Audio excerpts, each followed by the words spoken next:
Bilang bahagi ng patuloy na Capability Enhancement Program ng Philippine National Police, nagsagawa ng turnover ceremony ang PNP Caraga sa bagong isyong 21 units mobility asset na ginanap sa Police Regional Office 13 kahapon, March 21 taong kasalukuyan. Pinangunahan ni Police Brigadier General Kirby John Craft, Regional Director Pro 13 na dinaluhan ni Police Major General Mario Reyes, Director ng Logistic, ang pagtanggap sa 21 units patrol vehicle at isang unit ng 4x4 Mitsubishi Strada.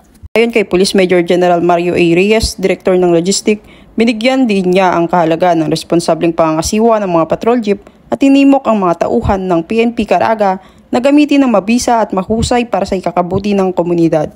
Lubos na nagpapasalamat ang buong kapulisan ng Police Regional Office 13 sa ilalim ng pamumuno ni Regional Director Police Brigadier General Kirby John Craft sa Philippine National Police, particular kay Chief PNP Police General Benjamin C. Acorda Jr. sa mga karagdagang patrol vehicles. Patuloy at nangangako ang PNP Caraga na pagbubutihin ang pag-aatid ng mga serbisyo, na paigtingin ang kampanya laban sa kriminalidad, insurhensya at palakasin ang pakiramdam ng kaligtasan ng publiko.